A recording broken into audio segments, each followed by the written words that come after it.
Hi students, നമ്മൾ ഇന്ന് discuss ചെയ്യുന്ന ടോപ്പിക് പോളിമേഴ്സ് ആണ്. പോളിമേഴ്സ് നമ്മൾ സ്കൂളിലോട്ടേ പഠിക്കുന്ന ഒരു ടോപ്പിക്കാണ്. അപ്പോൾ അതിൻ്റെ ഒരു ക്വിക്ക് റീക്യാപ്പ് പോലെയാണ് ഞാൻ ഇന്നത്തെ ക്ലാസ് എടുക്കുന്നത്. ഓക്കെ, ഫസ്റ്റ് എന്താണ് പോളിമേഴ്സ് എന്ന് നോക്കാം.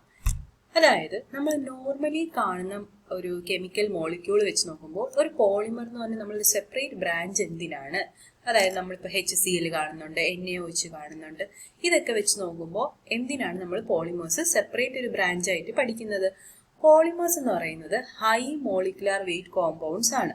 അതായത് നമ്മളിപ്പോൾ ഉദാഹരണത്തിന് നമ്മുടെ ഇവിടെ എത്തീൻ മോളിക്യൂൾ എടുക്കുന്നു എന്ന് വിചാരിക്കുക. എത്തീൻ മോളിക്യൂളിന്റെ ഒരു 100 അല്ലെങ്കിൽ 150 യൂണിറ്റ്സ് ഒക്കെ ചേർന്നിട്ടായിരിക്കും പോളിത്തീൻ എന്ന് പറയുന്ന ഒരു പോളിമർ ഉണ്ടാവുക. അപ്പോൾ അതിന്റെ ഒരു നമ്മൾ നോർമലി കാണുന്ന ഒരു മോളിക്യൂളിനെ കമ്പയർ ചെയ്ത് നോക്കുമ്പോൾ അതിന്റെ 1000 ടൈംസ് അല്ലെങ്കിൽ 400 ടൈംസ് അല്ലെങ്കിൽ 500 ടൈംസ് ഒക്കെ കൂടുതലായിരിക്കും എന്ത് ഒരു പോളിമറിന്റെ മോളിക്കുലാർ വെയിറ്റ്. അപ്പോൾ മോളിക്കുലാർ വെയിറ്റ് കൂടിയ കോമ്പൗണ്ട്സിന് അതിന്റെ ഫിസിക്കൽ പ്രോപ്പർട്ടീസിലും ആപ്ലിക്കേഷൻസിലും ഒക്കെ മറ്റുള്ളവരെ കമ്പയർ ചെയ്ത് നോക്കുമ്പോൾ വളരെയധികം ഡിഫറൻസ് വരും. അപ്പോൾ അതുകൊണ്ടാണ് നമ്മൾ പോളിമേഴ്സ് ഒരു സെപ്പറേറ്റ് ബ്രാഞ്ച് ആയിട്ട് എസ്റ്റാബ്ലിഷ് ചെയ്ത് പഠിക്കുന്നത്. ഓക്കെ, അപ്പോൾ പോളിമർ ആദ്യം നമ്മൾ പോളിമർ എന്താണെന്ന് അറിയണമെങ്കിൽ മോണോമേഴ്സ് എന്താണെന്ന് അറിയണം. ഇപ്പോൾ നമ്മളൊരു മുത്തുകൾ കൊണ്ടിട്ട് ഒരു മാല ഉണ്ടാക്കുകയാണെന്ന് വിചാരിക്കുക. അപ്പൊ അതിലെ ഓരോ മുത്തും ഓരോ മോണോമറായിട്ട് സങ്കല്പിക്കാം നിങ്ങൾക്ക്. അതായത് ഓരോ മുത്തിനെ നിങ്ങളിങ്ങനെ ചേർത്തിട്ടാണ് ഒരു ചെയിൻ ഉണ്ടാക്കുക അല്ലെ. അപ്പൊ അതിലെ ഓരോ മുത്തെന്ന് പറയുന്നത് എന്താണ്? ഒരു മോണോമറാണ്. അല്ലെങ്കിൽ ആ മോണോമർ എന്തുമാകാം, ഏത് മോളിക്യൂള് കമ്പൈൻ ചെയ്താണ് ഒരു പോളിമർ ഉണ്ടാവുന്നത്, ആ ഒരു മോളിക്യൂളിനെയാണ് നമ്മൾ എന്തെന്ന് പറയാ? മോണോമർ എന്ന് പറയാം. നോക്കിയേ, ഇവിടെ ഞാൻ എൻ്റെ കുറച്ചിങ്ങനെ ബീഡ്സ് പോലെ വെച്ചിട്ടുണ്ട്. ഇത് ഓരോ മോളിക്യൂൾസ് ആണെന്ന് വിചാരിക്കുക. ഞാൻ നേരത്തെ പറഞ്ഞോളൂ, ഓരോ എത്തീൻ മോളിക്യൂൾ ആണെന്ന് വിചാരിക്കുക. ഇങ്ങനെ എത്തീൻ മോളിക്യൂളുകൾ തമ്മിൽ ഒരു ബോണ്ട് ഫോം ചെയ്തിട്ടാണ് എന്ത് ഒരു പോളിമർ ഉണ്ടാവുക. ഓക്കെ, മനസ്സിലായല്ലോ? പോളി എന്ന് പറഞ്ഞാൽ തന്നെ അതിന്റെ അർത്ഥം എന്താണ്? മൾട്ടിപ്പിൾ അല്ലെ എന്നാണ് അതിന്റെ അർത്ഥം. ഓക്കെ, അപ്പോൾ അതിൻ്റെ ഒരു എക്സാമ്പിൾ ആണ് ഇവിടെ കൊടുത്തിരിക്കുന്നത്. ബ്യൂട്ടാഡൈൻ. നോക്കിയേ, ബ്യൂട്ടാഡൈൻ ഒരു ബ്യൂട്ടാഡൈൻ മോളിക്യൂൾ, അടുത്ത മോളിക്യൂൾ, അങ്ങനെ n നമ്പർ ഓഫ് മോളിക്യൂൾസ് ചേർന്നിട്ടാണ് എന്ത് ഒരു പോളി ബ്യൂട്ടാഡൈൻ ഉണ്ടാവുക. ഇനി എന്താണ് മോണോമേഴ്സ് എന്നൊന്നുകൂടി നമ്മൾ ഒരു എക്സാമ്പിൾ വെച്ചിട്ട് നോക്കുകയാണ്. ഞാൻ നേരത്തെ പറഞ്ഞ പോലെ ഒരു എത്തീൻ മോളിക്യൂൾ ആണ്. ഈ എത്തീൻ മോളിക്യൂള് പോളി എത്തീൻ ആയി കഴിയുമ്പോൾ നോക്കിയേ, ഇതൊരു എത്തീൻ മോളിക്യൂളിന്റെ യൂണിറ്റ് ആണ് അല്ലേ.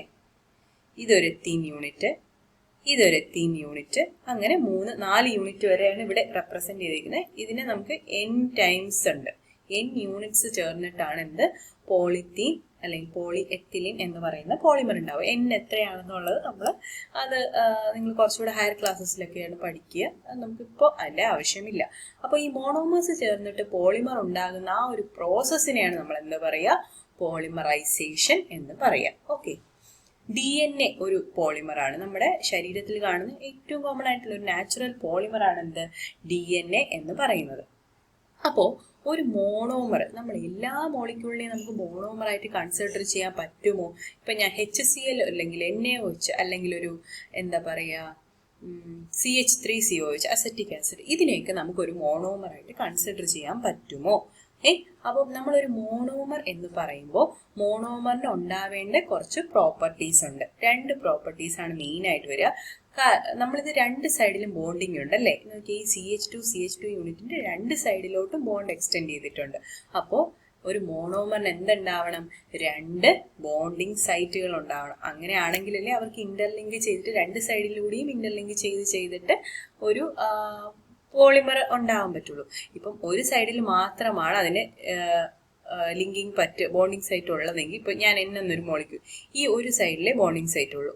അടുത്ത് N എന്ന് പറയുന്ന ഒരു മോളിക്യൂൾ എടുക്കുന്നു, അതിന് ഒരു സൈഡിലെ ബോണ്ടിങ് സൈറ്റ് ഉണ്ടെങ്കിൽ ഈ 2 സൈറ്റൂടെ ചേർന്നിട്ട് ഒരു N2 എന്ന് പറയുന്ന ഒരു മോളിക്യൂൾ അല്ലേ ഉണ്ടാവും.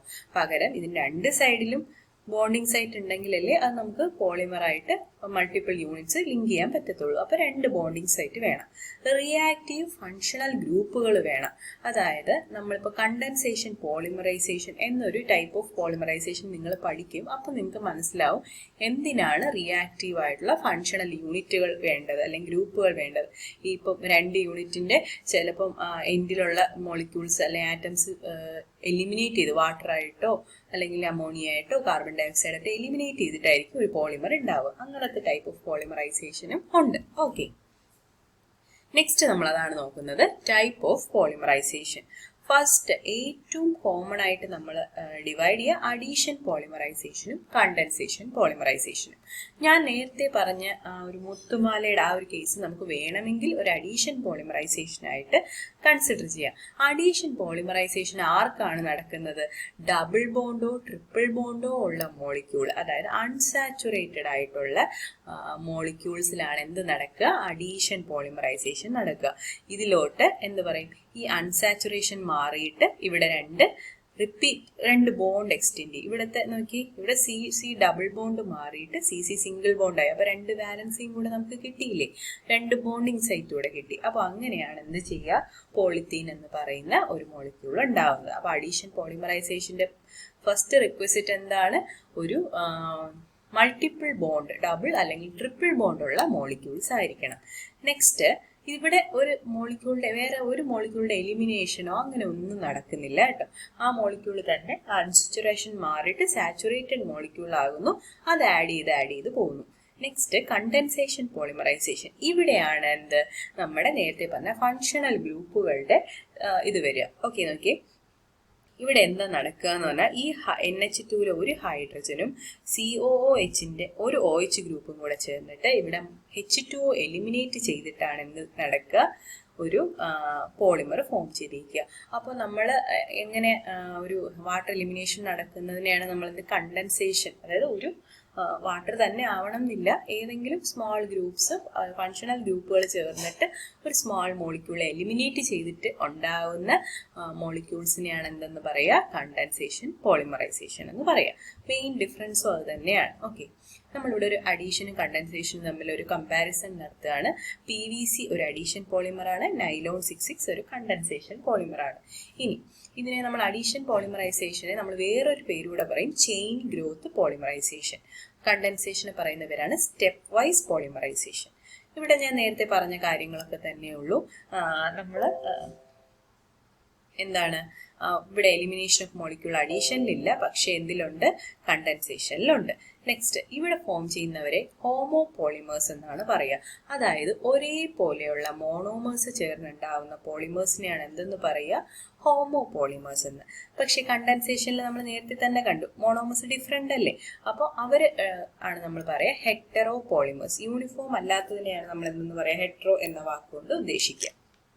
അപ്പോൾ അഡീഷൻ പോളിമറൈസേഷൻ റിസൾട്ടായിട്ട് ഉണ്ടാകുന്നതും തെർമോപ്ലാസ്റ്റിക്കും കണ്ടൻസേഷന്റെ റിസൾട്ടായിട്ടുണ്ടാകും തെർമോസെപ്റ്റിംഗ് പ്ലാസ്റ്റിക്സും ആണ്. അത് നമ്മളിനി പഠിക്കും. നെക്സ്റ്റ്, മോളിക്കുലാർ വെയിറ്റ് എന്ന് പറയുന്നത് മോണോമേഴ്സിന്റെ ഇന്റഗ്രൽ മൾട്ടിപ്പിൾ ആയിരിക്കും.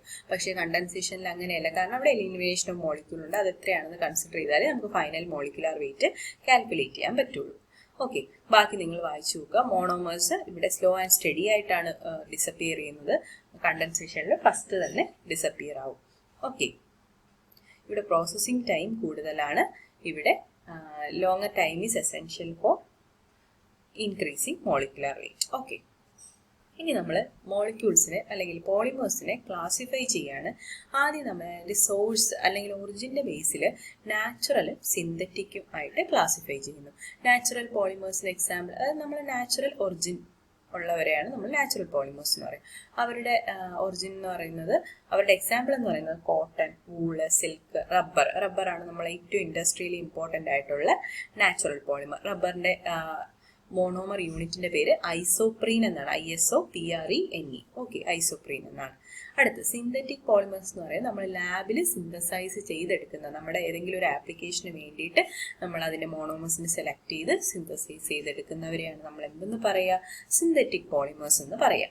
നെക്സ്റ്റ്, ബേസ്ഡ് ഓൺ സ്ട്രക്ചർ നമുക്ക് ക്ലാസിഫൈ ചെയ്യാം. അതായത് ലീനിയർ പോളിമർ, ഒരു ചെയിൻ പോലെ, ജസ്റ്റ് ഒരു സ്ട്രെയിറ്റ് ചെയിൻ പോളിമേഴ്സ് ആയിട്ട് വരുന്നവരെയാണ് നമ്മൾ എന്തെന്ന് പറയുക? Linear polymer. അതെ, ഈ ഒരു എന്ന് പറഞ്ഞിട്ടുള്ള ഒരു ഇത് കണ്ടല്ലോ, ഈ ചെയിൻ പോലെ വരുന്നവർ. ഈ ക്രോസ് ലിങ്ക്ഡ് പോളിമർ എന്ന് പറഞ്ഞാൽ അവർ തമ്മിലൊരു ഇപ്പം എ ചെയിൻ്റെ താഴെ ഒരു എ ചെയിൻ കൂടെ വരുന്നു എന്ന് വിചാരിക്കുക. എന്നിട്ട് ആ ചെയിൻസ് തമ്മിലൊരു ക്രോസ് ലിങ്കിങ് വരികയാണെങ്കിൽ, ഇപ്പം നോക്കിയേ, ഇവിടെ ഞാനൊരു എ കൊടുത്തു കണ്ടോ. ഇങ്ങനെ ഇത് കണ്ടിന്യൂ ചെയ്ത് പോയി മുകളിലത്തെ ചെയിനുമായിട്ട് ലിങ്കിങ് വന്നാൽ അതിന് എന്താ പറയുക, ക്രോസ് ലിങ്ക്ഡ് പോളിമർ. ഇപ്പോൾ നമ്മൾ വൾക്കനൈസേഷൻ ഓഫ് റബ്ബർ എന്ന് പറഞ്ഞിട്ടൊരു പ്രോസസ്സ് ഉണ്ട്. അതായത് നമ്മുടെ ഈ റബ്ബറിൻ്റെ സ്ട്രെയിറ്റ് ചെയിൻ യൂണിറ്റിൻ്റെ ഇടയ്ക്ക് നമ്മൾ സൾഫർ ആഡ് ചെയ്യും അതിൻ്റെ റിജിഡിറ്റി ഒക്കെ കൂട്ടാനായിട്ട്. അപ്പോൾ അതൊരു ക്രോസ് ലിങ്ക്ഡ് പോളിമർ എന്ന് വേണമെങ്കിൽ പറയാം. ഓക്കെ, നെക്സ്റ്റ് നേരത്തെ പറഞ്ഞതാണ് തെർമോപ്ലാസ്റ്റിക്കും തെർമോസെറ്റിംഗ് പ്ലാസ്റ്റിക്കും. അങ്ങനെയും നമ്മൾ ശരിക്കും പറഞ്ഞാൽ പോളിമേഴ്സിൽ തന്നെ ഒരു ക്ലാസിഫിക്കേഷനാണ് പ്ലാസ്റ്റിക്സ് എന്ന് പറയുന്നത്. അതായത് നമുക്ക് മോൾഡ് ചെയ്തെടുക്കാൻ പറ്റുന്നവരെയാണ് നമ്മൾ കോമൺലി പ്ലാസ്റ്റിക്സ് എന്ന് പറയാം. ആ പ്ലാസ്റ്റിക്കിൽ തന്നെ plastic is A type of polymer. Okay, അപ്പോൾ അതിൽ തന്നെ വരുന്ന ക്ലാസിഫിക്കേഷനാണ് എന്ത്, തെർമോപ്ലാസ്റ്റിക്കും തെർമോസെറ്റിംഗ് പ്ലാസ്റ്റിക്കും. എന്താണ് ഡിഫറൻസ്? മെയിൻ ഡിഫറൻസ് എന്ന് പറയുന്നത്, നമുക്ക് തെർമോപ്ലാസ്റ്റിക്കിനെ ഞാനിപ്പോൾ ഒരു തെർമോപ്ലാസ്റ്റിക് മെറ്റീരിയൽ വെച്ചിട്ട് എന്തെങ്കിലും ഒരു മോൾഡ് ഉണ്ടാക്കി, അല്ലെങ്കിൽ ഒരു കപ്പോ അങ്ങനെ എന്തെങ്കിലും ഉണ്ടാക്കി, അതെനിക്ക് പിന്നെയും റീമോൾഡ് ചെയ്യാം. ഇങ്ങനെ ഹീറ്റ് ചെയ്ത് ഉരുക്കി പിന്നെയും എനിക്ക് ഇഷ്ടമുള്ള ഷേപ്പിലേക്ക് മാറ്റാം. പക്ഷേ തെർമോസെറ്റിംഗ് പ്ലാസ്റ്റിക് അങ്ങനെ പറ്റില്ല. അവരെന്ത് ചെയ്യും, നമുക്ക് ഫസ്റ്റ് ഒരു തവണ നമ്മൾ മോൾഡ് ചെയ്ത് സെറ്റ് ആയി കഴിഞ്ഞാൽ പിന്നെ അത് നമ്മൾ ഹീറ്റ് ചെയ്ത് കഴിഞ്ഞാൽ കരിഞ്ഞു പോവുക, അങ്ങനത്തെയൊക്കെ ഉണ്ടാവുള്ളൂ, അല്ലാതെ ഒരിക്കലും ഉരുകില്ല. ഇപ്പം നമ്മുടെ പോളിയെത്തിലീൻ എന്ന് പറയുന്ന പോളിത്തീൻ തന്നെയാണ്, അത് നമുക്ക് തെർമോപ്ലാസ്റ്റിക് ആണ്. പക്ഷെ ബേക്കലായിട്ട്, അതായത് നമ്മുടെ സ്വിച്ച് ബോർഡൊക്കെ നിങ്ങളെടുത്ത് കത്തിച്ച് അത് ഉരുകോ ഇല്ല അല്ലേ. ഓക്കെ, അപ്പം എന്താ പറയുക, അതാണ് മെയിൻ ഡിഫറൻസ് എന്ന് പറയുന്നത്. ബാക്കിയൊക്കെ ബോൺ സ്ട്രെങ്ത്തിൻ്റെയും മോളിക്കുലാർ വെയ്റ്റിൻ്റെയും ബേസിക്സ് ആണ് പറയുന്നത്. തെർമോപ്ലാസ്റ്റിക്കിൽ ബോൺ സ്ട്രെങ്ത് കുറവാണ്, മോളിക്കുലാർ വെയ്റ്റും കുറവാണ്. തെർമോസെറ്റിങ്ങിൽ ബോൺ സ്ട്രെങ്ത് കൂടുതലാണ്, മോളിക്കുലാർ വെയ്റ്റും കൂടുതലാണ്. തെർമോപ്ലാസ്റ്റിക് ഓർഗാനിക് സോൾവെന്റിൽ സോല്യൂബിൾ ആണ്, പക്ഷേ തെർമോസെറ്റിംഗ് അങ്ങനെ സോല്യൂബിൾ ആവില്ല. അപ്പോൾ തെർമോപ്ലാസ്റ്റിക്സ് പ്രിപ്പയർ ചെയ്യുന്ന ആ മെത്തേഡാണ് ഇഞ്ചക്ഷൻ മോൾഡിംഗ് എന്ന് പറയും.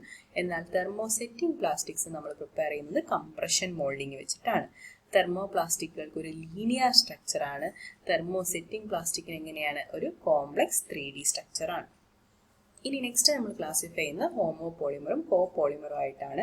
അതായത് ഒരേ ടൈപ്പ് ഓഫ് മോണോമേഴ്സ് ചേർന്നിട്ടുള്ള ഒരു പോളിമർ ചെയിനെ നമ്മൾ ഹോമോ പോളിമർ എന്നാണ് പറയുക, പോളിത്തീൻ പോലത്തത്. ഇനി different type of monomers combine ചെയ്തിട്ട് വരുന്നവരെ നമ്മൾ കോ പോളിമർ എന്ന് പറയും. അതാണ് ഏറ്റവും സിമ്പിൾ ആയിട്ടുള്ള ആ ഒരു, നിങ്ങൾക്ക് ഈ ഫോട്ടോ നോക്കിയാൽ തന്നെ അറിയാം, അതാണ് അതിൻ്റെ ഒരു ക്ലാസിഫിക്കേഷനായിട്ട് വരിക. ഓക്കെ, നെക്സ്റ്റ് ഞാൻ കുറച്ച് കോമൺ ആയിട്ടുള്ള പോളിമേഴ്സ്, അതിൻ്റെ മോണോമറിൻ്റെ സ്ട്രക്ചർ, അതിൻ്റെ യൂസ്, അതിൻ്റെ പ്രോപ്പർട്ടി, എന്തിനാണ് ആ പ്രോപ്പർട്ടി കാരണമാണ് നമ്മളൊരു ആപ്ലിക്കേഷന് വേണ്ടിയിട്ട് സെലക്ട് ചെയ്യുക. ഓക്കെ, ഇത് പോളിത്തീനാണ്, ഇതിൻ്റെ എത്തീനാണ് ഇതിൻ്റെ മോണോമറിക് യൂണിറ്റ്. നമ്മൾ പ്ലാസ്റ്റിക് ബാഗ്സ് ഒക്കെ ഉണ്ടാക്കും, soft and resistant to chemicals. ഇനി പ്രൊപ്പീനാണ് അതിൻ്റെ മോണോമറിൻ്റെ സ്ട്രക്ചർ ഇതാണ്. ഫുഡ് കണ്ടെയ്നേഴ്സ് ഉണ്ടാക്കാനാണ് ഉപയോഗിക്കുന്നത്. അതുപോലെ പോളി ക്ലോറോ എത്തീൻ ഉണ്ട്. നോക്കി, നമ്മുടെ എത്തീനിൽ തന്നെ ഒരു ക്ലോറിൻ വരുന്ന അങ്ങനത്തെ ടൈപ്പ് ഓഫ് മോളിക്യൂളാണ്. ഇതൊക്കെ അഡീഷൻ പോളിമേഴ്സിൻ്റെ എക്സാമ്പിളാണ് കേട്ടോ.